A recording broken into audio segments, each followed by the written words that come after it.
السلام على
أعوذ بالله من الشيطان الرجيم بسم الله الرحمن الرحيم لا حول ولا قوة إلا بالله العلي العظيم حسبنا الله ونعم الوكيل نعم المولى ونعم النصير وبه نستعين وهو خير ناصر ومعين والعاقبة للمتقين والجنة للموحدين والنار للعاصين والصلاة والسلام على أشرف الأنبياء والمرسلين حبيب إله العالمين العبد المرتضى والنبي المجتبى والرسول المصطفى سيدنا ونبينا وشفيع ذنوبنا وطبيب نفوسنا ومولانا بالقاسم محمد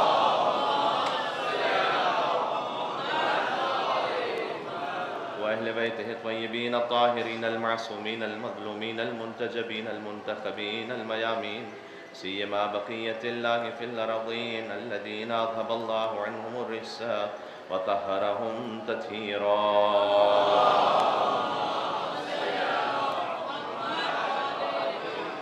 رحمة الله على محبيهم واللعنة الدائمة على أعدائهم أجمعين یکم محرم الحرام کا دن گزرا ہے پرسہ پیش کرتے ہوئے امام زمانہ عجل اللہ تعالی فرجہ شریف کو بسم اللہ الرحمن الرحیم اللہم کل ولیک الحجت ابن الحسن صلواتک علیہ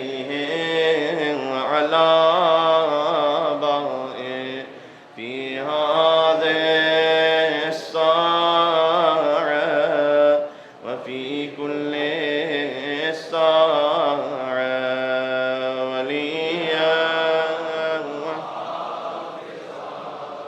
وقائدا ودليلا حتى تسكنه أرضك طوعا وتمتعه طويلا صلوات بر محمد وآل محمد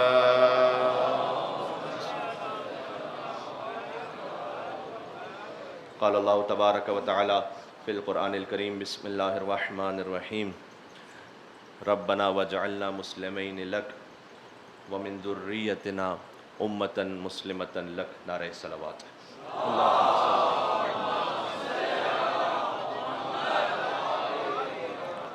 ایک اور بلندتر محمدی اور پرزور حیدری صلوات بھیجیں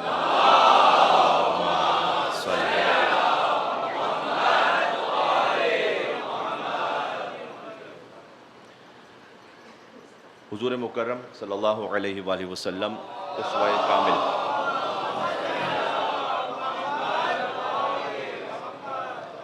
انسان کامل وہ عالی ترین انسان کہ جس نے روئے زمین پر قدم رکھا، جسے اللہ نے ان کی عبدیت کی وجہ سے معراج عطا فرمائی. یہ ہمارا موضوع ہے کہ ہم ذکر رسول کے ذریعے سے ایک تو اپنے قلوب کو منور کریں آل رسول کو راضی کریں اور اپنی زندگیوں میں اس ذکر سے کچھ درس اور نصیحت کو حاصل کریں. چونکہ آج یکم محرم الحرام ہے تو مجھے ایسا محسوس ہو رہا ہے کہ بہت سارے مومنین ہو سکتے ہیں کہ جو کل ہمارے ساتھ شریک سفر نہ ہو اور آج سے ہوں. تو میں فقط چند لمحوں میں کل کی گفتگو کا خلاصہ بیان کر کے اپنے موضوع سے مرتبط ہو جاؤں. کل ہم نے عرض کیا کہ حضور مکرم کے فضائل منحصر بفرد ہیں، یعنی ون اینڈ اونلی. قرآن میں اللہ سبحانہ و تعالیٰ نے انبیاء کو ان کے ناموں سے پکارا، حضور کا نام لیا، لیکن حضور کا نام لے کر نام سے پکارا نہیں. نام کا ذکر کرنا اور ہے اور نام سے پکارنا اور ہے. نام ہے حضور کا لیکن پکارا نہیں. پکارا اے نبی، اے رسول، اے سید و سردار، اے طیب و طاہر، اے چادر کے اوڑھنے والے، اے کملی کے اوڑھنے والے. اللہ سبحانہ و تعالیٰ نے قرآن میں کسی نبی کے بدن کے الگ الگ اعضاء کا الگ الگ ذکر نہیں فرمایا. یہ فقط شان رسالت ہے. کل میں نے ایک لفظ پڑھا تھا، میں چند آیتوں کا آپ کی خدمت میں پڑھ دوں. مثلا سورہ روم 30واں سورہ 30ویں آیت، ارشاد اقدس الہی فَأَقِمْ وَجْهَكَ لِلدِّينِ حَنِيفًا. وجهك، اے رسول ہم چاہتے ہی ہیں کہ بس آپ کا چہرہ، کسی نبی کے لیے اس طرح سے نہیں، ہم چاہتے ہیں کہ بس آپ کا چہرہ اس دین کی جانب رہے کہ جس میں کوئی تغیر ہونے والا نہیں ہے، کوئی کجی نہیں ہے. سورہ قیامت 75واں سورہ، ارشاد اقدس الہی ہوا وَلَا تُحَرِّكْ لِسَانَكَ لِتَعْجَلَ بِهِ. اپنی زبان کو آپ اتنا جلدی زبان لسانک، آپ کی زبان آپ اتنا جلدی اسے نہ پڑھیں کہ گویا پوری وحی مکمل ہونے سے پہلے آپ خود ہی اپنی زبان سے تلاوت فرما دیں. اس کے اندر معنی کا سمندر پوشیدہ ہے اگر آپ محسوس کر سکیں تو. اس لیے کہ حضور مکرم کے قلب اطہر پر، قلب کا سورہ شعراء میں ارشاد فرمایا نزل بہ الروح الامین علی قلبک، کہ روح الامین کے ذریعے سے ہم نے قرآن کو نازل کیا ہے کہ جو آپ کے قلب پر ہے. یہ جو قلب مصطفیٰ پر قرآن نازل ہوا ہے، اس قرآن کے لیے سورہ حشر میں فرمایا کہ لو انزلنا ھذا القرآن علی رجل علی جبل لرأیتہ خاشعا متصدعا من خشیۃ اللہ. اگر ہم اس قرآن کو پہاڑوں پر نازل کر دیتے تو خشیت الہی سے ریزہ ریزہ ہو جاتے. تو قرآن تو آپ کے گھر میں ریک پر رکھا ہوا ہے تو وہ تو ریزہ ریزہ نہیں ہو رہا. وہ اس لیے ریزہ ریزہ نہیں ہو رہا کہ اللہ سبحانہ و تعالیٰ نے بظاہر ان الفاظ کی بات نہیں کی. یہاں پر الفاظ بھی قرآن کے اتنے محترم ہے کہ وحی الہی اور بغیر وضو کے ہاتھ لگانا حرام ہے، لیکن جو قرآن کی نورانی کیفیت ہے نا، جو قلب مصطفیٰ پہ نازل ہوا ہے، اس قلب مصطفیٰ پہ نازل ہونے والے قرآن کی حیثیت یہ ہے کہ فقط حضور مکرم کا قلب اسے برداشت کر سکتا تھا. اگر پہاڑ پر نازل ہو تو پہاڑ ریزہ ریزہ ہو کر ختم ہو جائے گا. میں ایک لطیف استخراج آپ سے کرنا چاہتا ہوں. مولانا صاحب یہ کیسے ممکن ہے کہ اگر نور پہاڑ پر نازل ہو، قرآن کا نور پہاڑ پہ نازل ہو تو وہ ریزہ ریزہ ہو جائے؟ 13 رجب کو ایک مثال موجود ہے. ایک نور آیا کعبے میں،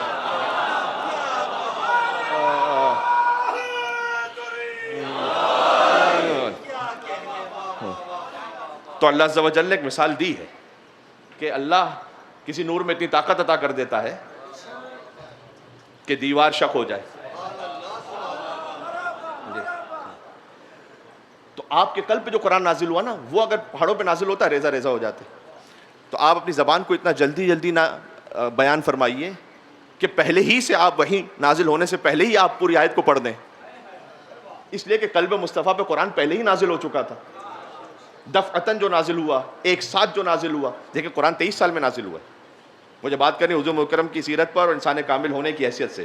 حضور مکرم کی زندگی سے جو حیات طیبہ ہم کیسے درس حاصل کر سکتے ہیں، لیکن میں تھوڑا سی یہ تمہید ہے، مجھے اس کو استوار کرنا ہے تاکہ چیزیں اسٹیبلش ہو جائیں. اب ذرا تصور فرمائیے، انا انزلناہ فی لیلۃ القدر، قرآن تو شب قدر میں نازل ہوا. تو شب قدر میں نازل ہوا تو 23 سال میں کیا نازل ہوا؟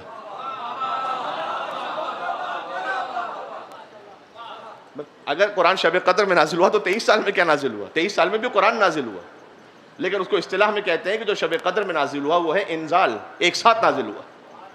جو 23 سال میں وقفے سے نازل ہوتا رہا کہ کوئی صورت مکی ہے کوئی صورت مدنی ہے، وہ تنزیل ہے. یعنی وقفے سے نازل ہونا کہ لو نزلنا هذا القرآن، اگر اللہ سبحانہ و تعالیٰ نے کہا کہ اس قرآن میں ان کنتم فی ریب مما نزلنا علی عبدنا فأتوا بسورۃ من مثلہ، اگر تمہیں شک ہے اس قرآن پر کہ جو ہم نے نازل کیا ہے تو جیسا سورہ لے کر آؤ. یہ آیت سب کے ذہن میں ہے نا؟ تو مجھے یہ بتلائیے گا کہ وہ جو قلب مصطفیٰ پر ایک ساتھ شب قدر میں نازل ہو گیا، اس میں کسی کو کہاں شک ہو سکتا تھا؟ وہ تو کسی کے سامنے ہی نہیں تھا. وہ تو فقط ایک ہستی جانتی تھی مصطفیٰ کے علاوہ، میں بتاؤں گا بعد میں کون ہے وہ. ایک صلوات تو آپ بھیجیے گا، نام حیدر کرار علی ابن ابی طالب علیہ الصلوۃ والسلام. اللہم صلی علیہ.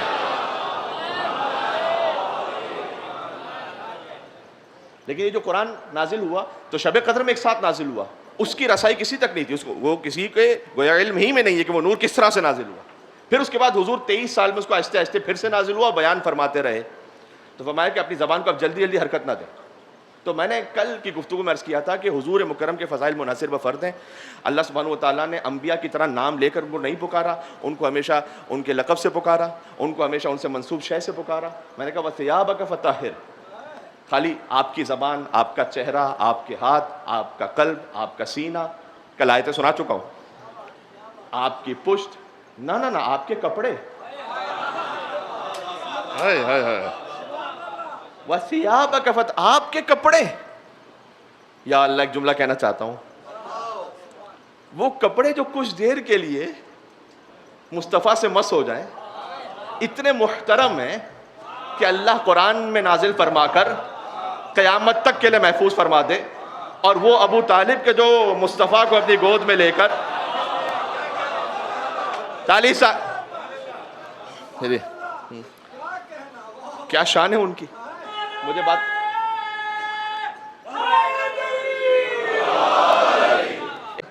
کہنے علی تو سنانا آتا ہے، نبی سنانا نہیں آتا. تو آپ کو ممبر اہل بیت اطہار علیہ السلام ہی سے سمجھ میں آئے گا کہ جب ہم علی بیان کرتے ہیں، کل میں نے اشارہ کیا تھا کہ چونکہ آپ نے مصطفیٰ کو سنا ہے اپنے مولانا سے اور مرتضیٰ کو سنا ہے ہمارے مولانا سے، اس لیے آپ کے ذہن میں ڈاؤٹ ہو گیا کہ مرتضیٰ کو بڑھا دیتے ہیں.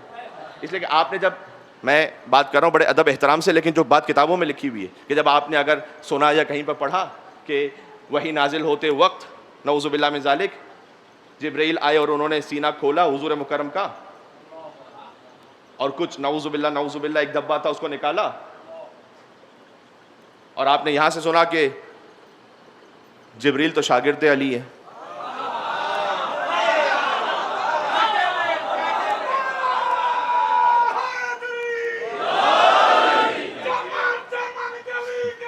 علی علی علی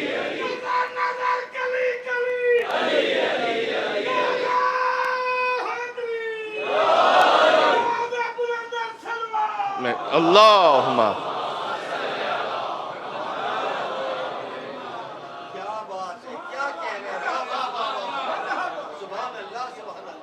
تو آپ کو ڈاؤٹ تو ہوگا کہ یہ تو کیا فرما دیا آپ نے مولا علی کے بارے میں کہ استاد جبرائیل کیسے ہو گئے، انہوں نے تو رسول اللہ کے سینے کو کھولا تھا.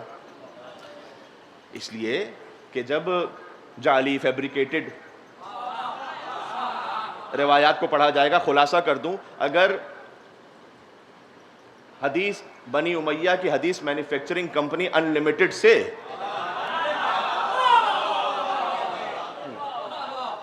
حدیث آپ بیان کریں گے تو اس میں یہ مشکل آئے گی. لیکن ہم تو امیر المومنین کے فضائل کو بیان کر کے کہتے ہیں کہ انا عبد من عبید محمد، میں تو محمد کے غلاموں میں سے غلام ہوں. یہ الگ بات ہے کہ علی نے غلام کہا، اللہ نے نفس کہا. ہر ایک کے اپنے اپنے مقام مرتبے کے اعتبار سے کہ امیر المومنین نے خود اپنے آپ کو غلام کہا اور اللہ نے نفس کہا علی ابن ابی طالب کو آئے مباہلہ میں. تو اب گفتگو یہ ہے کہ جب ہم یہ کہتے ہیں کہ اللہ سبحانہ و تعالیٰ نے کچھ فضائل تو خاص طور پر ایسے ہیں کہ جن کا اظہار بھی منحصر بفرد ہے، کہ مثلا میں نے بار بار عرض کیا کہ حضور کا نام اس طرح سے نام لے کے نہیں پکارا، اس ادب احترام کے ساتھ پکارا، پھر حضور کے اعضاء کا ذکر کیا. کہیں قرآن میں ایسا نہیں ہے کہ اللہ نے کسی نبی کی رضا کو چاہا ہو کہ یہ مجھ سے راضی ہو جائیں، ہمیشہ برعکس رہا. فقط مصطفیٰ کا معاملہ ہے. وَلَسَوْفَ يُعْطِيكَ رَبُّكَ فَتَرْضَىٰ، ہم آپ کو اتنا عطا کریں گے کہ آپ راضی ہو جائیں گے. سورہ ضحیٰ میں فرمایا وَلَسَوْفَ يُعْطِيكَ رَبُّكَ، ہم آپ کو اتنا عطا کریں گے کہ آپ ہم سے راضی ہو جائیں. میں کبھی ترتیب آپ کو سناؤں گا. یہ سورہ ضحیٰ ہے، اس کے 2.25 سال بعد نازل ہوا ہے سورہ کوثر. یعطی کا عطا کریں گے، آتینا کا عطا کر دیا.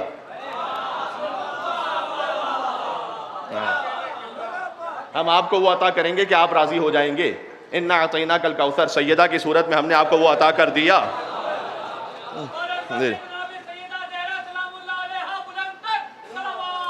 اللہ صلی علی.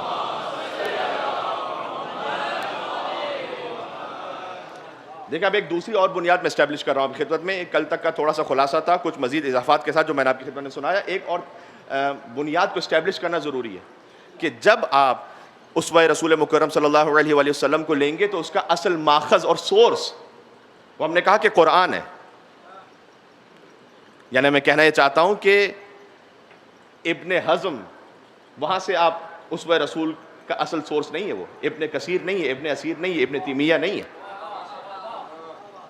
کیوں نہیں ہے؟ اس کی دلیل پھر قرآن ہے. کیا قرآن میں یہ نہیں ہے؟ آج سورہ جمعہ کو میں اس لیے پڑھ دوں کہ جمعہ کا دن گزرا ہے، 62واں سورہ ہے اور اس کی آخری آیت ہے کہ اللہ سبحانہ وتعالیٰ نے فرمایا کہ وَإِذَا رَأَوْا تِجَارَةً أَوْ لَهْوًا انفضوا إِلَيْهَا وَتَرَكُوكَ قَائِمًا. اے رسول جب آپ جمعہ پڑھا رہے ہوتے ہیں اور بعض ایسے لوگ ہیں کہ جب تجارت کو دیکھتے ہیں نہیں بلکہ اس سے بڑھ کر کھیل تماشے کو خالی دیکھتے ہیں، انفضوا إِلَيْهَا آپ کو چھوڑ کے چلے جاتے ہیں. جو چھوڑ کے جانے والے ہیں یہ قرآن یہودیوں کی بات کر رہا ہے کیا؟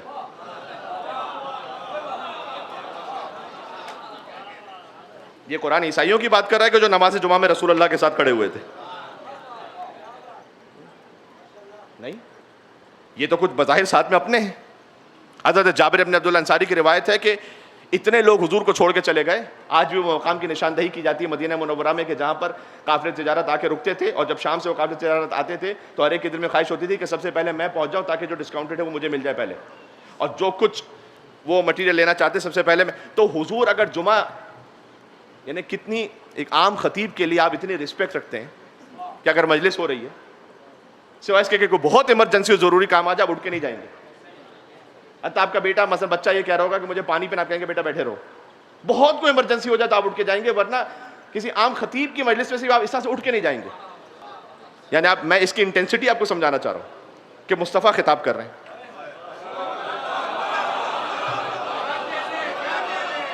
مل کے صلوات بھیج دو نام محمد مصطفیٰ صلی اللہ علیہ وآلہ وسلم پر.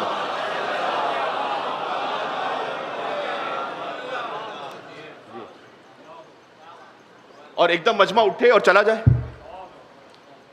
جو کائنات کا عاقل ترین انسان ہے، جو استاد علی بن ابی طالب ہے، جو مدینۃ العلم ہے، جس کے قلب پہ قرآن نازل ہوا ہے، وہ گفتگو فرما رہے ہیں، لوگ اٹھ کے چلے جائیں. حضرت جابر ابن عبداللہ انصاری جن سے حدیث سے قصہ ہے وہ روایت کرتے ہیں کہ 12 لوگ فقط رہ گئے حضور کے مجمع میں، باقی سب حضور کو چھوڑ کے چلے گئے. میں آپ کو یہ بتلانا چاہتا ہوں کہ ہم سیرت رسول وہاں سے کیوں نہیں لے سکتے. اب جو رسول کی بارگاہ سے نماز میں اٹھ کے چلا جائے تو ہم ان سے کیسے پوچھیں کہ رسول کیا نماز پڑھتے تھے اور کیسے نماز پڑھتے تھے؟ ہم تو ان سے نماز کا طریقہ سیکھیں گے کہ حضور کے چچا حضرت عباس کی روایت ہے کہ میں نے دیکھا کہ فقط 3 لوگ ہیں کہ جو مکہ میں نماز پڑھ رہے ہیں. خانہ کعبہ میں ایک حضور مکرم ہے، ان کے ساتھ ایک بچہ ہے، اور ایک بی بی ہیں خدیجہ الکبریٰ سلام اللہ علیہا. ہم اس گھر سے نماز سیکھیں گے کیونکہ قرآن نے کہا کہ کچھ لوگ چھوڑ کے چلے جاتے ہیں. 12 فقط لوگ رہ گئے تھے اور حضور مکرم کا فرمان ہے یا امام کا فرمان ہے کہ اگر 12 بھی یہ چھوڑ کے چلے جاتے مثلا تو اللہ اسی وقت مدینہ پر عذاب نازل کر دیتا. یعنی اللہ کے لیے اتنا گرا تھا یہ کہ میرا حبیب خطبہ ارشاد فرما رہا ہے اور تم چھوڑ کے چلے جاؤ. کس کی خاطر؟ چند پیسوں کی خاطر نہیں. او اللہ ہوا، اچھا پیسے بھی نہیں، فقط کوئی سرکس ہے، کوئی تماشا ہے اس کو دیکھنے کے لیے. تو یہ میں نے عرض کیا کہ کوئی غیر مسلم تو نہیں ہے. دیکھیں میں بہت انصاف سے بات کرنا چاہتا ہوں، میں نے کوئی حدیث نہیں پڑھی اس سلسلے میں، آیت پڑھی ہے. اس کا مطلب ہے کہ کچھ لوگ ایسے ہیں کہ جو رسول اللہ کو چھوڑ کے چلے جاتے ہیں نماز میں. تفصیل میں نہیں جا سکوں گا، خالی ایک جملہ کہوں گا. یعنی یہ کہ تاریخ میں 2 طرح کے فرار ہیں، ایک مسجد سے فرار ہے، ایک میدان جنگ سے فرار ہے.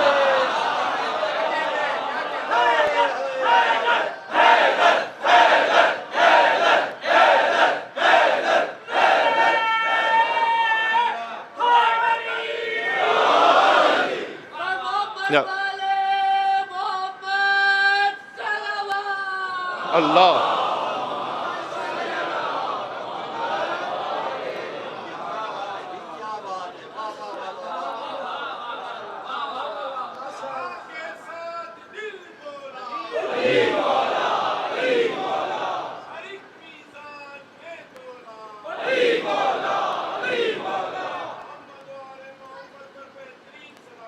اللہم صلی علی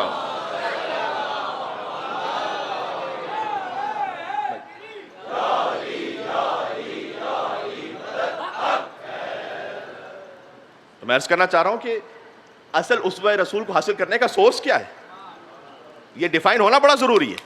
اس سے اگر یہ ڈیفائن نہیں ہوگا تو پھر ہم تو مورخین سے ویسے ہی گھبرائے ہوئے ہیں، تو ہم ہر بات کو ہر جگہ سے تو نہیں لے سکتے.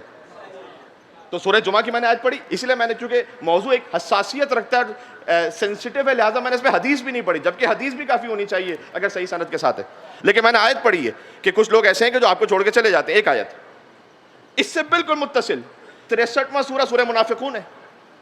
اذا جاءک المنافقون قالوا نشهد انک لرسول اللہ واللہ یعلم انک لرسول واللہ یعلم ان المنافقین لکاذبون. کچھ منافق آگے کہتے ہیں کہ ہم گواہی دیتے ہیں کہ آپ اللہ کے رسول ہیں. اللہ جانتا ہے کہ آپ اس کے رسول ہیں، لیکن اللہ گواہی دیتا ہے کہ منافق جھوٹ بول رہے ہیں. منافق کہاں جھوٹ بول رہا ہے؟ سچ تو کہہ رہا ہے کہ آپ اللہ کے رسول ہیں، لیکن دل نہیں بول رہا. اس لیے ہم زبان تک نہیں رہتے، ہم کہتے ہیں زبان کے ساتھ دل بولا. کیونکہ خالی زبان سے بولنا کافی نہیں جب تک دل نہ بولے. تو کچھ ایسے گروہ کا بھی قرآن نے ذکر کیا ہے، لہٰذا پھر ایک اور ہمارے سامنے دائرہ آ جاتا ہے. میں آپ کے سامنے ایک اور آیت پڑھ دیتا ہوں. وما محمد الا رسول، یہ کل اس پہ مجھے بات کرنی ہے اس فقرے پر، لیکن اس سے آگے وما محمد الا رسول افئن ماتا یعنی قد خلت من قبلہ الرسل، محمد کچھ نہیں ہے سوائے رسول کے، ان سے پہلے بھی رسول گزر چکے ہیں. افئن ماتا او قتل، تو جب میں معذرت یہ لفظ استعمال کروں کہ قرآن میں اگر محمد مر جائیں یا قتل کر دیے جائیں تو انقلبتم علی اعقابکم، تو تم تو پلٹ جاؤ گے اپنے پچھلے مذہب کی طرف. قرآن نے لعلکم کہہ کے نہیں کہا شاید پلٹ جاؤ گے. کچھ ہیں ایسے کہ جن کے لیے کہا کہ جیسے ہی حضور جائیں گے تم تو پلٹ جاؤ گے. وَمَن يَنْقَلِبُ عَلَىٰ عَقِبَيْهِ، اور جو پلٹ جائے فَلَن يَضُرَّ اللَّهُ شَيْئًا، اللہ کو کوئی نقصان نہیں پہنچانے والا. جاؤ، اللہ کو ضرورت نہیں ہے. اس کا مطلب کچھ ایسے ہیں کہ جو پلٹنے والے بھی ہیں، کچھ ایسے بھی، ورنہ تو قرآن کی آیت نعوذ باللہ لغو ہو سکتی ہے. تو کچھ ایسے جو پلٹنے والے، کچھ ایسے ہیں کہ جو جمعہ میں چھوڑ کے چلے جائیں، کچھ ایسے ہیں جو جنگ میں چھوڑ کے چلے جائیں، کچھ ایسے ہیں کہ جو کہہ رہے ہیں کہ آپ رسول ہیں، لیکن اللہ کہہ رہا ہے کہ نہیں، یہ جھوٹ بول رہے ہیں. تبوک کی ایک چھوٹی سی بات سناتا ہوں آپ کو. 9ویں ہجری کا واقعہ ہے. مولا علی کو ساتھ نہیں لیا تھا رسول اللہ نے. جہاں کہیں بھی حضور کے قتل کا منصوبہ بنتا تھا نا، یہ حتیٰ یہ کہ حضور کو ضرر پہنچانے کا منصوبہ، تو علی ہوتے تھے. ہجرت تو یاد ہے یا نہیں؟ ایسے سینکڑوں مثالیں ہیں. اب تبوک میں علی کو چھوڑ دیا. اچھا، ہر جنگ فتح ہوئی علی کی ذوالفقار سے. وہ کسی اور عشرے کے ایک جگہ کا موضوع ہے، اس لیے میں وہاں مولا علیہ السلام کی جنگیں پڑھا ہوں تو وہاں پڑھوں گا تفصیل سے. لیکن بہرحال یہاں پر ہر جنگ مولا علی کی ذوالفقار سے فتح ہوئی. تو اب جب علی کو چھوڑ کے جا رہے ہیں تو گویا زبان حال یہ ہے کہ حضور سے پوچھ رہے ہیں کہ یا رسول اللہ جنگ ہی ہونی ہے، کیا ہے یہ؟ علی کو چھوڑ کے جا رہے ہیں. اچھا چلے، بہرحال چونکہ حضور جانتے تھے اپنے علم غیب سے کہ جنگ ہونی نہیں ہے. میں آپ کو ابھی بھی یہ بتلا رہا ہوں کہ کہاں سے سورس صحیح نہیں ہے. وہ جب جنگ نہیں ہوئی واپس پلٹے. ایک مقام آیا عقبہ کا مقام جس کو کہتے ہیں. اصحاب عقبہ سے پوری روایت شیعہ سنی تمام کتابوں میں لکھی ہوئی. واپس پلٹے تو کچھ منافقین ایسے تھے جن کے دماغ میں خیال آیا کہ ارے یہ تو بڑا اچھا موقع ہے، علی تو ہے نہیں.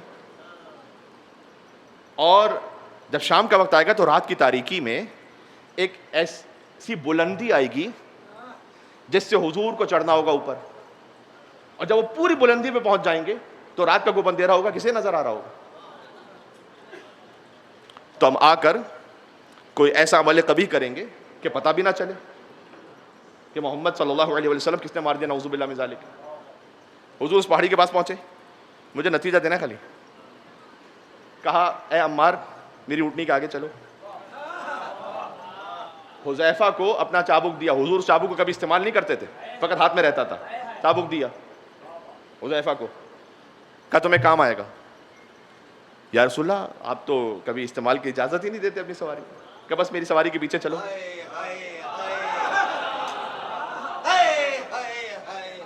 ابھی بالکل بلندی پہ پہنچے ہیں کہ ایک دم شور ہوا. حذیفہ نے گھبرا کے داہنے بانے دیکھا, ارے یہ کون لوگ آ گئے, اندھیرے میں نظر بھی نہیں آ رہے. حضور مکرم نے کہا کہ اے حذیفہ جو چابک دیا ہے نا ان کے اوپر مارنا شروع کرو اور ان کو دور بھگاؤ, اور ان سے یہ کہتے رہو کہ اگر تم دور نہ ہوئے تو مصطفیٰ تمہارا نام لیں گے, تمہارے باپ کا بھی نام لیں گے. گھبرا کے وہ بھاگے. اب ان کی تعداد 7 تھی یا 12 تھی یا 14 تھی یا 15 تھی, کتابوں میں الگ الگ ہے, لیکن وہ سب جیسے ہی نیچے ہوتے حضور مکرم, یا رسول اللہ آپ خیریت سے ہیں؟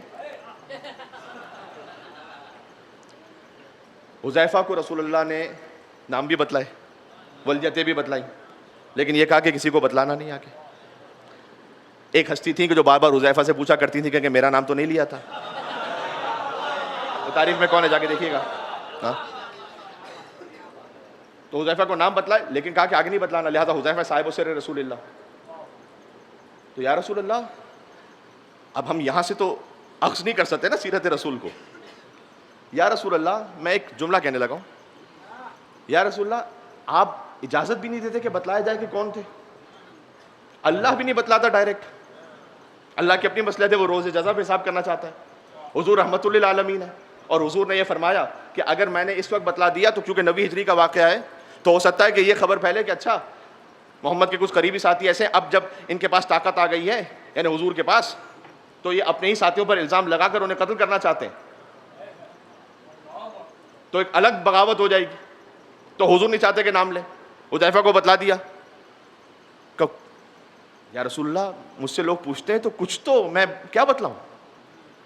ایک پہچان ہے, پہچان پتہ ہے کیا, کہ حذیفہ نہ اللہ نام بتلائے گا نہ میں بتلاؤں گا, نہ تمہیں اجازت ہے کہ تم نام بتلاؤ, لیکن پہچان اس طرح سے ہوگی کہ اگر ان میں سے کوئی میری زندگی میں مر گیا تو میں جنازہ نہیں پڑھاؤں گا, میرے بعد مرا تو علی جنازہ نہیں پڑھائے گا.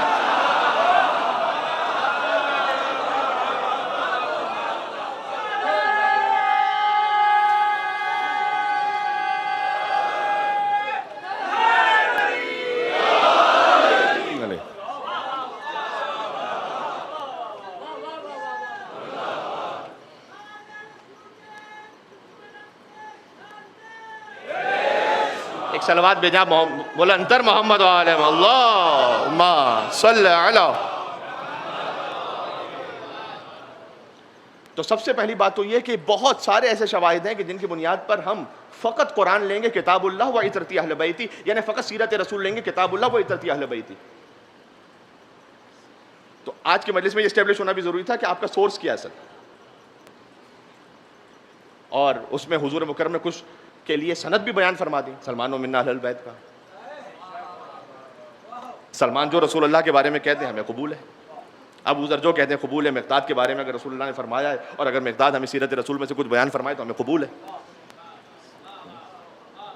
تو اس کا سب سے بنیادی ترین اصول یہ اسی خاطر ہے کہ جب ہم قرآن سے اگر نہ لیں تو اس کا سب سے پہلا نقصان تو یہ کہ خود حضور کے آباء و اجداد کے بارے میں شک ہو جائے گا. میں نے آپ کے سامنے آیت پڑھی ہے قرآن کی, سورہ بقرہ کی وہ آیت کے جو حضرت ابراہیم علیہ السلام نے وَإِذْ يَرْفَعُ إِبْرَاهِيمُ الْقَوَاعِدَ مِنَ الْبَيْتِ وَإِسْمَاعِيلُ رَبَّنَا تَقَبَّلْ مِنَّا. جب ابراہیم اپنے بیٹے اسماعیل کے ساتھ کعبے کی دیواروں کو بلند کر رہے تھے تو کہتے تھے کہ پروردگار تو قبول فرما لے اس عمل کو, تو یقیناً سننے والا بھی دیکھنے والا ہے. ربنا وجعلنا مسلمین لک, اور پروردگار تو ہم دونوں کو تیرے سامنے تسلیم ہونے والا مسلمان بنا, اور ومن ذریتنا, اور ہماری ذریت میں امتن مسلمتن لک, ایک ایسی امت قرار دے کہ جو مسلمانوں کی امت ہے, تیرے سامنے تسلیم ہونے والوں کی امت ہے. وَأَرِنَا مَنَاسِكَنَا, ہمیں اپنی عبادت کے طریقے سکھلا, وَتُوبْ عَلَيْنَا, اور ہماری توبہ کو قبول فرما کہ یقیناً تو توبہ قبول کرنے والا اور مہربان ہے.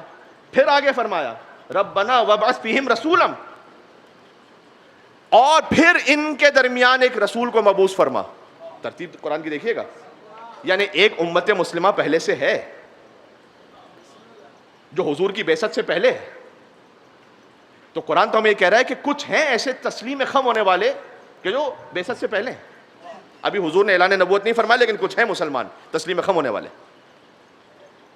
لیکن اگر آپ کو بعض کتابوں میں یہ حدیث ملے, جا کے خود حوالہ دیکھیے گا, کہ ایک شخص آیا حضور مکرم کے پاس اور حضور نے اس کو کہہ دیا کہ ابو کا فی النار, تمہارا باپ تو جہنم میں ہے. اور یہ بڑی معتبر کتابوں سے حدیث پڑھ رہا ہوں کہ جو عالم اسلام کی ہیں. اور وہ روتے ہوئے جانے لگا تو حضور نے اس کو تسلی دیتے ہوئے کہا کہ تو کیوں رو رہا ہے, کہ ابھی و ابا کا, خالی تیرا باپ نہیں, نعوذ باللہ من ذالک, میرا باپ بھی. آپ کا سورس کیا ہے؟ اگر قرآن سورس ہے تو قرآن تو یہ کہہ رہا ہے کہ کچھ ایسے تسلیم ہونے والے ہیں کہ جن کی نسل میں ہم نے مصطفیٰ کو بھیجا ہے. اس لیے سیوطی جو عالم اسلام کے بہت بڑے رائٹر ہیں, انہوں نے رسالات التسعہ پہلے 6 کتابیں لکھی, پھر 3 کو اضافہ کیا, اور 9 رسالوں پر ایک کتاب لکھی کہ جس میں انہوں نے اس بات کو ثابت کیا کہ مصطفیٰ کے آباء و اجداد سارے مسلمان تھے. اور شاہ محدث حق دہلوی نے یہ لکھا کہ سیوطی کا عالم اسلام پر بڑا احسان ہے کہ 900 سال بعد, 1000 سال بعد انہوں نے کتابوں کو لکھ کر ثابت کیا کہ رسول اللہ کے آباء و اجداد مسلمان تھے. اگر وہ انصاف کرتے تو سب سے پہلے تو یہ احسان علی ابن ابی طالب کا ہے. 214 خطبہ دیکھیے گا نہج البلاغہ میں کہ امیر المومنین نے بیان فرمایا کہ کلما نسخ الخلق فرقتین, اللہ سبحانہ و تعالیٰ نے جب بھی آدم علیہ السلام سے لے کر نسل کو 2 حصوں میں تقسیم کیا, جعلہ فی خیر منہما, تو حضور مکرم کا نور ان 2 میں سے جو بہترین تھا اس میں رکھا. لم یوسم فیہ آہر ولا ضرب فیہ فاجر, اس میں نہیں کسی گناہگار کا کوئی دخل تھا, نہ کوئی بدکار شامل تھا. یہ امیر المومنین کی گواہی ہے 1400 سال پہلے. دیکھیں بدکاریاں کسی اور خاندان میں ہو سکتی, بنو ہاشم میں نہیں ہے, بنو ہاشم میں نہیں ہے. اس لیے ہم تو یہ کہتے ہیں کہ حضرت عبداللہ وہ اس وقت روئے زمین پر کائنات کی بہترین ہستی ہیں. حضرت آمنہ سلام اللہ علیہا کے جن کے لیے خود روایت میں کہ وہ حضور مکرم سے بات کیا کرتی تھی دنیا میں آنے سے پہلے. جی کتنی بشارتیں حضرت آمنہ کے لیے لکھی ہیں, حضرت ابو طالب علیہ السلام اور بی بی فاطمہ بنت اسد. بس میں اس بات کو آگے ایک منزل تک لے جاؤں گا. یہ اصل میں دشمنی پتہ ہے کیا ہے؟ حضرت عبداللہ کی تو وفات پہلے ہی ہو گئی حضور کی دنیا میں آنے سے پہلے, لیکن پھر ابو طالب علیہ السلام سے دشمنی نکلی. اس کی وجہ وہی تھی کہ ایک حسد تھا. دیکھیں پہلی مجلس میں میرے لیے ضروری ہے کہ میں سیرت رسول بیان کرتے ہوئے طالب علیہ السلام کا ذکر کروں, چاہے چند لمحوں میں. ہو نہیں سکتا کہ اس کے بغیر میں آگے بڑھوں. یہ دشمنی تھی, حسد کی دشمنی, فضیلت کی دشمنی. اس لیے کہ کافر پالنے کا موقع سارے بزرگوں کو ملا تھا.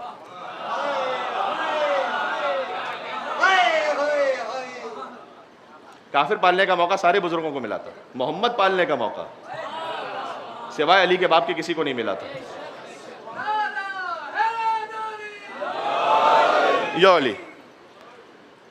تو ہم اس بات پر, میں اس تفسیر میں بہت زیادہ جا بھی سکتا ہوں کہ میں حضرت عبد المطلب علیہ السلام کے بارے میں بیان کروں. ان کی کم سے کم 5 سنتیں وہ تھیں کہ جو قبل از اسلام تھی اور اللہ نے اسے باقی رکھا.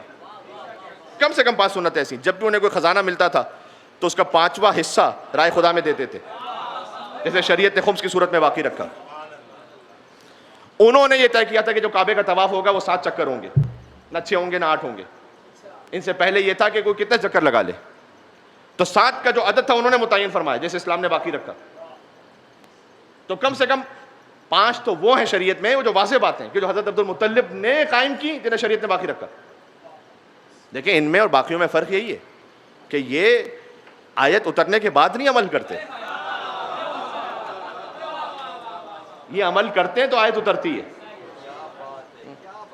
علی کے خاندان نے روٹیاں پہلے دی ہیں, وہ یطعمون الطعام علی حبہ مسکینا و یتیما و اسیرا کی آیت بعد میں نازل ہوئی. علی بسر رسالت پر پہلے سوئے, ومن الناس من یشری نفسہ ابتغاء مرضات اللہ واللہ رؤوف بالعباد کی آیت بعد میں نازل ہوئی. علی نے انگوٹھی پہلے دی ہے, انما ولیکم اللہ ورسولہ والذین آمنوا الذین یقیمون الصلاۃ ویؤتون الزکاۃ وهم راکعون کی آیت بعد میں نازل ہوئی. آیت اترے اور عمل کرو تو مومن کہلاتے ہو, عمل کر لو اور آیت اتر جائے تو امیر المومنین کہلاتے ہو. یہ فرق ہے. جلدی جلدی میں لے کے آگے بڑھ رہا ہوں. تو حضور کے آبا و اجداد کے لیے اس بات کو سمجھنا ضروری ہے کہ آپ کا اگر سورس کوئی ایسی روایت ہے کہ جو مثلا فتح خیبر کے وقت پہ کوئی مسلمان ہوا یا خیبر کے بعد کوئی مسلمان ہوا, اور اگر وہ محدث یا راوی بن کر کوئی بات پہنچائیں تو وہ رسول اللہ کے آبا و اجداد کو کیا جانے. لہذا ہمارے پاس سب سے پہلا سورس خود قرآن ہے اور پھر فرمانے حیدر کرار کہ مولانا نے فرمایا کہ اللہ سبحانہ و تعالیٰ نے جب بھی آدم علیہ السلام سے نسل کو ڈیوائیڈ کیا تو اس میں جو بہترین وہ حصہ تھا اس میں حضور کے نور کو رکھا.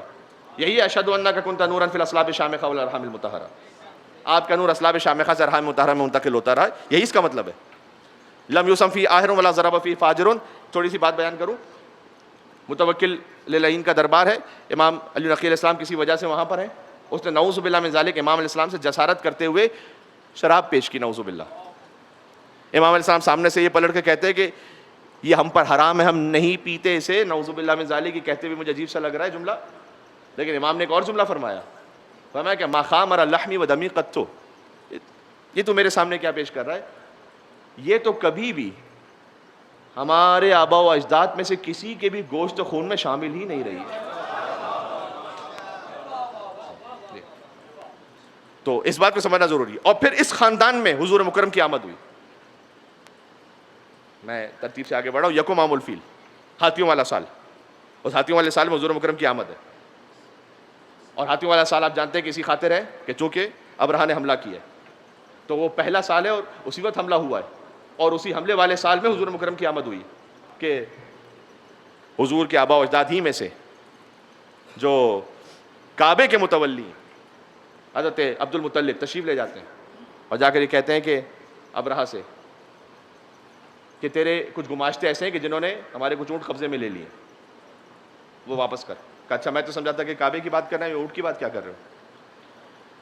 کانا رب الابل و ان للبیت ربا, میں اونٹوں کا پالنے والا ہوں, اس گھر کا بھی کوئی پالنے والا ہے. یا تو حضرت عبد المطلب عالم الغیب تھے اس طرح سے کہ وہ جانتے تھے کہ ابھی ابرہہ کے ساتھ کیا ہونے والا ہے, یا ان کی زبان مطہر کی بلندی اس قدر زیادہ تھی کہ انہوں نے جو کہہ دیا تو عالم انوار میں وہ ہو کے رہا. جی. اور اس کے بعد پورا سورہ چونکہ نازل ہوا, اس لحاظ میں بھی کوئی ڈاؤٹ نہیں ہے کہ یہ واقعہ پیش آیا تھا یا پیش نہیں آیا تھا. اور عرب جو سارے اس وقت ڈر گئے تھے کیونکہ وہ ہاتھی لے کر آیا تھا ابرہہ. دیکھیں عربوں میں ہاتھی نہیں ہوتی تھی, عربوں میں اونٹ ہوتے تھے. تو یہ ہاتھی جو ہے پہلی دفعہ دیکھا تھا انہوں نے. یعنی میں لفظ بدل دوں کہ چھوٹے چھوٹے جانوروں نے اتنا بڑا جانور پہلی دفعہ دیکھا تھا. تو وہ آئے تو دم بخود ہو گئے کہ یہ کیا لے کر آ گیا ابرہہ. تو اس خاطر تھا کہ ان کے دلوں میں خوف تھا. اور یکم عام الفیل, اسی ہاتھی والے سال حضور مکرم کی آمد ہوئی. جب حضور مکرم کی آمد ہوئی تو حضرت عبداللہ کی وفات ہو گئی ہے. حضور مکرم کو گود میں لیا. بی بی آمنہ سے حضرت فاطمہ بنت اسد کی آغوش میں آئے. بی بی فاطمہ بنت اسد لے کر گئی حضرت ابو طالب کے پاس. اور بی بی فاطمہ بنت اسد اتنی زیادہ مسرور تھیں مصطفیٰ کو دیکھ کر کہ تاریخ نے اس کو ثبت کیا باقاعدہ کہ حضرت ابو طالب علیہ السلام نے پلٹ کے ایک جملہ کہا, اسبری سبتن. یہ بہت کام کی بات کرنے لگا ہوں. اسبری سبتن, اے فاطمہ بنت اسد آپ 30 سال صبر کیجیے.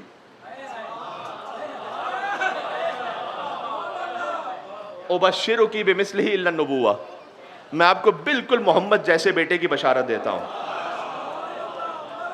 الا النبوہ, بس یہ کہ وہ نبی نہیں ہوگا, بس یہ کہ وہ نبی نہیں ہوگا. یہ بھی حضرت ابو طالب علیہ السلام نے حضور کے اس فرمان سے استفادہ کیا ہے اور اخذ کیا ہے کہ اس کو پہلے ہی بیان فرما دیا کہ یا علی انت منی بمنزلۃ ہارون من موسیٰ الا انہ لا نبی بعدی. علی آپ کی مثال مجھ سے ویسے ہے کہ جیسے ہارون کی موسیٰ سے ہے, لیکن میرے بعد کوئی نبی نہیں آنے والا. یہ جو الا انہ لا نبی بعدی, 30 سال آپ صبر کیجئے, اللہ آپ کو بالکل ایسا بیٹا عطا کرے گا. 30 سال بعد کی خبر دینا اور بالکل محمد جیسا بیٹا. حضرت ابو طالب علیہ السلام کے ہاں علی چوتھے بیٹے, پہلے نہیں ہے. سب سے پہلے طالب ہیں, پھر عقیل ہیں, جن کے بیٹے کا ذکر آج مجھے کرنا ہے, پھر جعفر ہیں, پھر علی. یہ بھی خاص ایک ترتیب ہے. طالب وہ ہیں کہ جو حضور مکرم جب بدر میں جنگ ہو رہی ہے تو حضور کی حمایت میں اشعار پڑھتے ہیں. بعض کتابوں میں اس طرح سے لکھا ہوا ہے عقیل وہ ہیں کہ جنہوں نے اپنا لال قربان کیا ہے مصطفیٰ کے نواسے پر. جعفر ان سے بھی آگے ہیں کہ جن کو تشبیہ دی جاتی ہے ابوالفضل عباس علیہ السلام سے. حضرت جعفر کا بڑا عظیم مقام. اور پھر ان سے بھی آگے ہیں جن تک سارا کمال ایک ساتھ جمع ہو جائے وہ علی ابن ابی طالب ہیں. انیس نے کسی اور موقع کے لے کہا میں یہاں استفادہ کر رہا ہوں کہ جو عنایات الہی سے ہوا نیک ہوا اور نام بڑھتا گیا جب ایک کے بعد ایک ہوا. یہ ہے ابو طالب کا خان. مل کے صلوات بے دو نام ہے حیدر کرار علی ابن ابی طالب علیہ السلام. محمد پہنچ رہی اب تک. اور 30 عام الفیل کو یعنی 30 سال بعد اللہ نے اپنے گھر ہی میں اس محمد جیسے کو بھیجا جس نے قیامت تک کے لیے ابرہوں کو ملیا میٹ کر دیا. تو یہ ہے حضور کی آمد کا بہت ہی مختصر احوال کہ یہاں تک میں آپ کو لے کر آیا حضور کے آباء و اجداد سے اور پھر حضور مکرم کی دنیا میں آمد کہ اس بھی سبتن. اب اس میں اللہ سبحانہ و تعالیٰ کی اپنی مصلحت اللہ جانتا ہے کیا کیا اس میں راز ہے کہ محمد اور علی کے سن میں 30 سال کا فرق رہے. 30 سال کا فرق ہے. اس کا ایک راز تو فوراً اس وقت کھلا کہ جب حضور مکرم نے اعلان نبوت فرمایا ہے تو حضور کو شاعر کہا گیا, جادوگر کہا گیا, نعوذ باللہ من ذالک مجنون کہا گیا. پھر ایک انہوں نے طریقہ یہ نکالا کہ دیکھو توجہ ہٹانے کے لیے اور اریٹیٹ کرنے کے لیے بچوں کو پیچھے لگا دو. اب اگر بچے کسی پر آوازیں کس رہے ہیں اور بچے کسی کو کچھ مار رہے ہیں اور حضور سامنے پلٹ کر جواب دیں. حضور اس وقت 40 برس کے اور چھوٹے چھوٹے بچے ہیں تو کہا دیکھ ہم تو پہلے ہی کہہ رہے ہیں مجنون ہے, نعوذ باللہ, یہ تو بچوں سے الجھ رہا ہے. بچے تو کوئی حرکت کر جاتے ہیں, بچوں سے جھگڑنے کی کیا بات ہے. ایک چاہیے بچہ نہیں کیا سن رہے ہیں آپ, میں کیا کہہ رہا ہوں. مکے کی گلیوں میں ایک بچہ چاہیے کہ جب حضور کسی گلی سے گزر رہے ہوں اور بچے پتھر لے کر بیٹھے ہوئے ہوں, جو مولا علیہ السلام نے خود فرمایا کہ میں نے بچپن میں محمد کے دشمنوں کی ہڈیاں توڑ دیں, تو ایک بچہ ایسا چاہیے کہ اگر بچے کو کام کریں تو وہ بھی بچہ ہو, ظاہر میں بچہ ہو لیکن اصل میں محمد جیسا ہو, نفس رسول ہو. تو یہ مصلحت ہے 30 سال کے فرق کی کہ جب حضور ہیں 40 سال کے, علی ہے 10 سال کے. اب وہ بچے کوئی کام کریں, دیکھا گلی سے علی آ رہے ہیں, پتھر وہیں رک جائے. آپ سے میں دعاؤں کا طالب اس جملے پر, حضور کو پتھر سلامتی کے لیے بلند ترین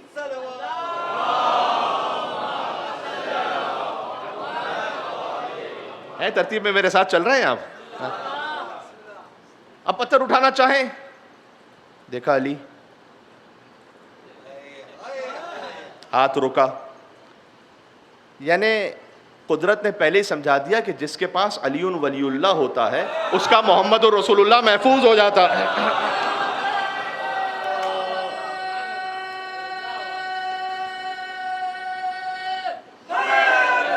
مل کے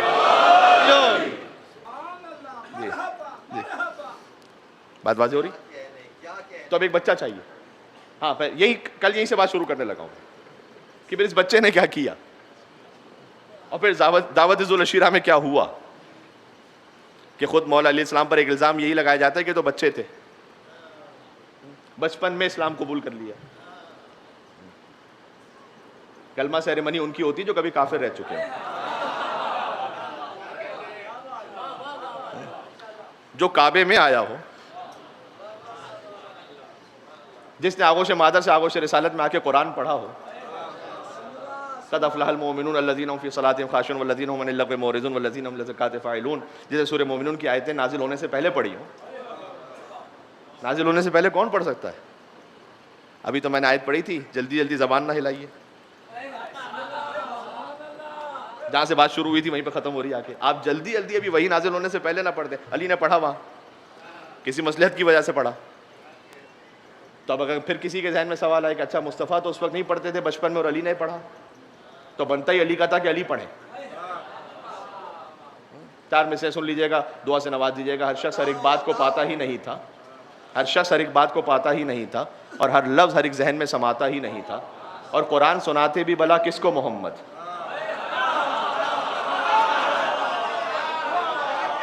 میں پھر سے پڑھ رہا ہوں, ہر شخص ہر ایک بات کو پاتا ہی نہیں تھا, ہر لفظ ہر ایک ذہن میں سماتا ہی نہیں تھا, اور قرآن سناتے بھی بھلا کس کو محمد. میں قرآن کسی اور کو آتا ہی نہیں تھا.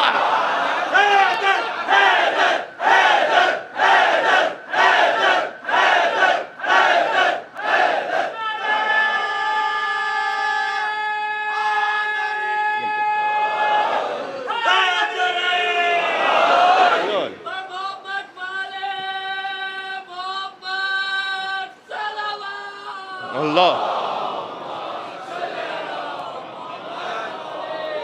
یہ علی علی علی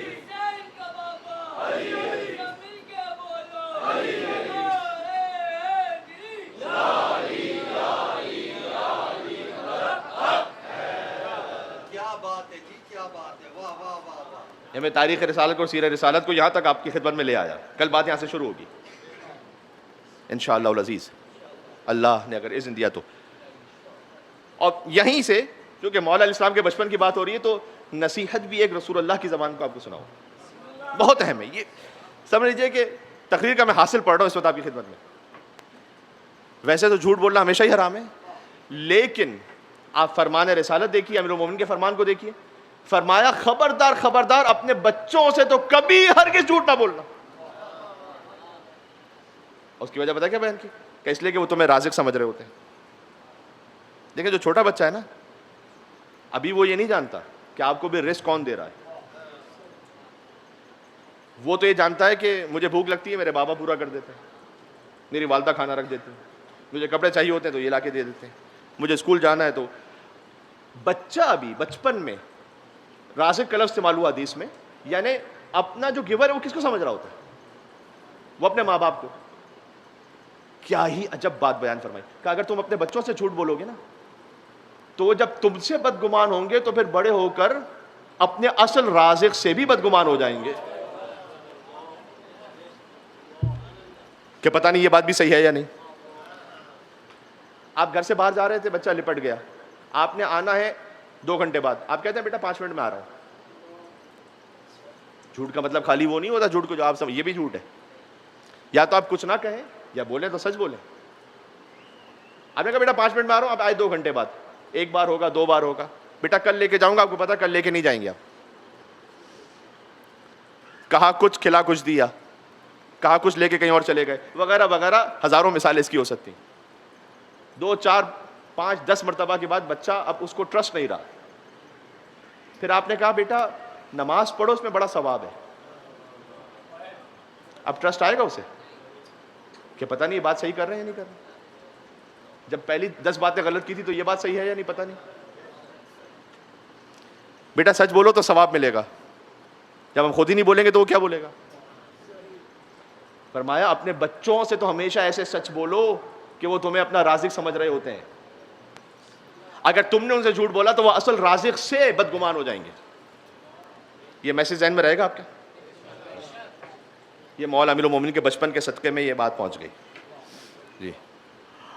اس پہ ہو سکتا ہے کل ہم اور بات کریں گے. مجھے آگے جا کر جو کورس ہے ہماری انشاءاللہ گفتگو کا, جو ذہن میں اور جو اللہ تعالیٰ کی جانب سے توفیق رہی, کہ ایک پوری گفتگو مثال کے طور پر حضور مکرم نے جو معاشی نصیحتیں ارشاد فرمائی ہیں, اپنے معاش کو کیسے سنبھالو اس میں مجھے گفتگو کرنی ہے, اپنے خاندان کو کیسے سنبھالو اس پہ گفتگو کرنی ہے انشاءاللہ. اپنی زوجہ کے ساتھ, اپنے بچوں کے ساتھ, اپنے خانوادے کے ساتھ تمہارا صلہ رحم کیسا ہونا چاہیے, اس پہ کچھ باتیں کرنی ہے مجھے, خاص طور پر معاش کے حوالے سے, اس لیے کہ لوگ اس پہ فکر مند ہوتے ہیں. اور پھر کچھ اذکار اور وظائف بھی ہمیں آپ کی خدمت میں پیش کرنے کے جو حضور مکرم نے بیان فرمائے, وہ انشاءاللہ آتے رہیں گے. بس یہ جو بات تمام ہو گئی. حضور مکرم سے مولا علی نے پوچھا تحب عقیلا, کہ آپ میرے بھائی عقیل سے بڑی محبت کرتے ہیں؟ فرمایا کہ میں عقیل سے محبت کرتا ہوں 2 باتوں کی وجہ سے. اس لیے کہ ایک تو ابو طالب کو عقیل سے بڑی محبت تھی. یہاں علماء نے لکھا ہے اس بات کو کہ یہ عصمت ابو طالب پر دلیل ہے. کیوں؟ اس لیے کہ رسول اللہ نے اپنی محبت کو تابع کیا عقیل کی, ابو طالب کی محبت کے. کہ کیونکہ ابو طالب کو محبت تھی لہٰذا میں بھی عقیل سے محبت کرتا ہوں. جی آپ غور فرما رہے ہیں. تو پھر فرمایا کہ ایک محبت کی وجہ یہ ہے کہ یقیناً عقیل کا بیٹا اے علی تمہارے بیٹے کی نصرت میں شہید ہوگا. تدمع علیہ عیون المومنین، مومنین کی آنکھیں گریا کریں گی. کربلا کے پہلے شہید کا ذکر کرنے لگا ہوں، پہلی محرم الحرام ہے کوفہ کے شہید لیکن شامل ہے کربلا کے شہیدوں میں. تمہید کربلا ہے. علماء کرام نے لکھا ہے کہ حضور مکرم کے اس فرمان کے مطابق جو مسلم ابن عقیل پر روئے اس کا مطلب ہے کہ صاحب ایمان ہے، کیونکہ حضور نے فرمایا مومنوں کی آنکھیں روئیں گی عقیل پر. ہر ایک کی نہیں رو سکتی، مومنوں کی آنکھیں روئیں گی. اگر آپ کی آنکھوں سے آنسو جاری ہو جائیں مولا مسلم ابن عقیل علیہ السلام کے ذکر پر، اس کا مطلب یہ ہے کہ کہیں تو ایمان کچھ ایسا ہے کہ جس سے دل تڑپ رہا ہے اس ناصر حسین کے لیے، اس سفیر حسین کے لیے. انی قد بعثت الیکم، میں تمہاری جانب بھیج رہا ہوں. امام حسین نے خط لکھا ہے کوفے والوں کو، اخی میرے بھائی کو، اپنا امی چچا کے بیٹے کو، وثقتی میرے مورد اعتماد کو، جس پر حسین کو اعتماد ہے وہ ہے مسلم بن عقیل، من اہل بیتی، جو میرے صحابہ میں سے نہیں ہے، میرے اہل بیت میں سے. حسین کے اہل بیت میں مسلم بن عقیل کیوں نہ شامل ہو؟ جب سلمان منا اہل بیت ہے تو مسلم تو پھر اور آپ کو کربلا کے شہیدوں میں جو مسلم کے کوئی برابر نظر آئے گا تو فقط ابو الفضل عباس علیہ السلام.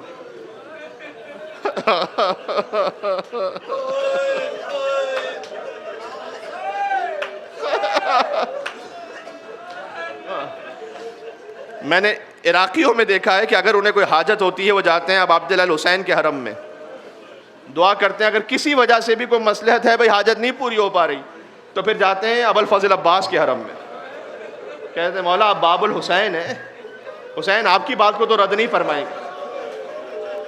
جاتے ہیں باب الحوائج ابو الفضل عباس کے حرم میں جا کے دعا مانگتے ہیں. اگر کسی وجہ سے، ایسے تو ممکن نہیں ہے لیکن کسی وجہ سے وہاں پر بھی کوئی حاجت نہ پوری ہو رہی ہو، دعا نہ ہو رہی ہو قبول، تو کہتے ہیں یہ عراقیوں کا جملہ ہے، ان کے پاس آخری ایک در رہ جاتا ہے مسلم ابن عقیل کا حرم، کہ آپ سفیر امام حسین ہیں، آپ ہماری بات پہنچائیں گے. اب عبداللہ الحسین بڑا غریب ہے مسلم.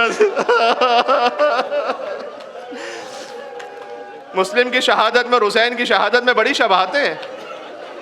حسین بھی غریب الوطن ہے، مسلم بھی غریب الوطن ہے. حسین کا لاشا گھوڑوں کی ڈابوں تلے پامال ہوا. مسلم کے لاشے کی بھی کیفیت یہ تھی کہ حسین ایک مقام پر تھے. کوفہ سے علم امامت سے تو سبھی جانتے ہیں، کوفہ سے کچھ لوگ آتے ہوئے نظر آئے کہ بتاؤ کوفہ کے حالات کیا ہیں. کہ مولا جب ہم کوفہ سے چلے تھے تو ہم نے دیکھا تھا کہ مسلم کی لاش کے پاؤں میں رسی بندھی تھی اور لوگ مسلم کے لاشے کو کوفہ کی گلیوں میں پھرا رہے. آئے آئے حق یہی ہے شہزادے کا کہ بآواز بلند گریہ کیا جائے. جب مسلم پہنچے ہیں کوفہ 18,000 ساتھ میں تھے، لیکن آخر میں ایک وقت ایسا آیا نا، میرے پاس کم وقت ہے، مجھے کم وقت میں مصائب پورے کرنے ہیں. آخر میں ایک وقت ایسا آیا تھا کہ اب مسلم بالکل تنہا تھے. عشاء کی نماز جب مسجد کوفہ میں پڑھائی، پلٹ کر دیکھا کوئی بھی نہیں تھا. اب مسلم کوفہ کی گلیوں میں تنہا ہیں، اکیلے ہیں. ایک مومنہ کے گھر کے سامنے بیٹھ گئے. وہ مومنہ تھی، گھر سے باہر نکلی، عجب جملہ کہا آپ کو معلوم نہیں کوفہ کے حالات بڑے سخت ہیں، میں ایک عزت دار خاتون ہوں. یہ جملہ مسلم نے کیسے دل پہ ضبط کیا ہوگا کہ میرے گھر کے سامنے کوئی نامحرم بیٹھا رہے، یہ مجھے منظور نہیں ہے.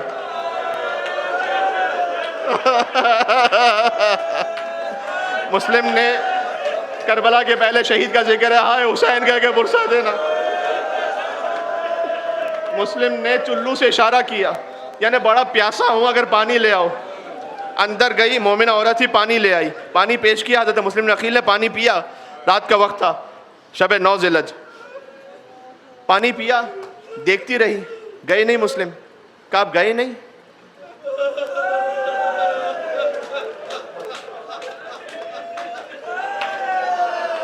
ایک سوال کیا کہ اے شخص تو گھر کیوں نہیں جاتا؟ مسلم نے جواب دیا جس کا کوئی گھر نہ ہو وہ کہاں جائے گا؟ کہا اچھا آپ اہل کوفہ سے نہیں ہیں؟ کہا نہیں کوفے والا تو نہیں ہوں۔ کہا پھر کہاں سے ہیں؟ کہا میں مدینہ سے ہوں۔ ارے کہا مدینہ سے ہیں، بتائیے کس محلے سے؟ کہا محلہ بنی ہاشم سے ہوں۔ اس بی بی کا نام توعہ ہے۔ کوفہ میں ہزاروں عورتیں ہوں گی لیکن حسین کے صدقے میں، مسلم کے نصرت کے صدقے میں اللہ نے آج تک اس بی بی کا نام زندہ رکھا ہے۔ کیا ہے؟ کیا ہے قربان اپنے آپ کو حسین پہ کرنا؟ کہا للہ اپنا تعارف کروائیے گا، یہاں مدینہ سے تو بنی ہاشم کا ایک ہی شخص موجود ہے۔ کانا سفیر الحسین مسلم ابن عقیل، میں حسین کا سفیر مسلم ابن عقیل ہوں۔ قدموں میں جھک کر کہا آقا آپ تو میرے آقا کے مہمان، مولا جلدی گھر میں تشریف لائیے گا۔ تو نے اپنے گھر میں رکھا حضرت مسلم بن عقیل کو۔ یہ احسان ہے خانواد رسالت پر اس بی بی کا، لہذا آج تک ذکر ہے۔ بہرحال آپ جانتے ہیں کہ اطلاع ملی، اس کے گھر ہی کے کسی فرد نے اطلاع دی اور صبح کو فوجیں آنا شروع ہوئی۔ مسلم نے فجر کی نماز کے بعد اپنی تلوار کو سنبھالا، باہر جانا چاہتے تھے۔ اس مومنہ نے آگے آگے کہا کہ آپ گھر کے دروازے ہی کے اندر رہ کر جہاد فرمائیے، ورنہ باہر جائیں گے تو چاروں طرف سے ان لائنوں کے درمیان گر جائیں گے۔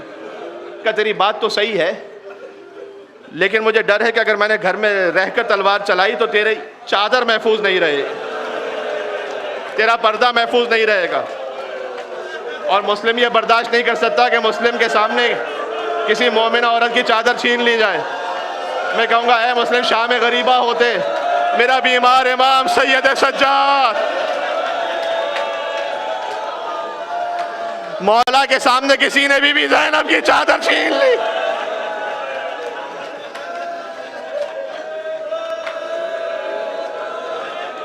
مسلم گئے باہر، بے پناہ جنگ کی، دھوکے سے گرفتار کیا گیا گڑھا کھود کر، اور پھر ابن زیاد کے دربار میں پیش کیا گیا۔ کہا تو نے سلام نہیں کیا مجھے؟ کہا مالی امیر سوال حسین، میں حسین کے علاوہ کسی کو سلام نہیں کر سکتا، حسین میرا امیر ہے۔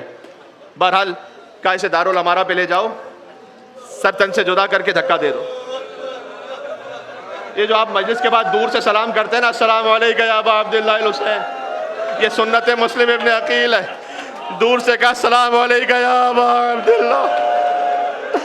مولا حسین ایک مقام پہ تشریف فرماتے اپنے مقام سے اٹھے، کہا وعلیکم السلام یا اخی یا مسلم۔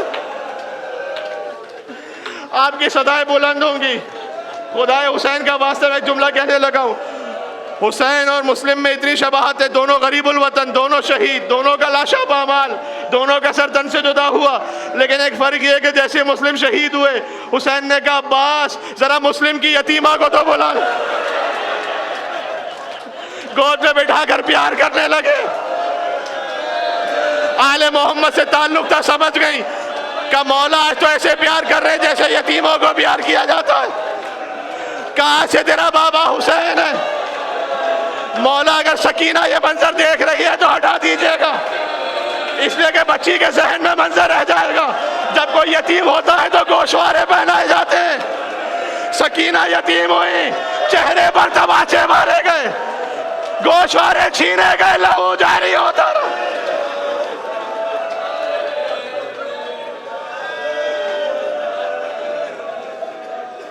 سلام علی الحسین